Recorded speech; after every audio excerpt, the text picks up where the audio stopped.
เป็นประธานในพิธีที่ไหลมาบรรจบกันเป็นแม่น้ำแม่กลองสังเกตได้จากการสร้างบ้านสร้างเรือนสร้างชุมเขาป่าปลูกแพร่องมาเป็นต้น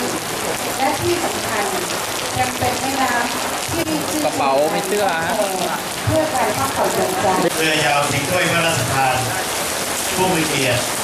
ตลอดจนเจ้าหน้าที่การข้ามแม่น้ำแควการล่องแพเพื่อประจนภัย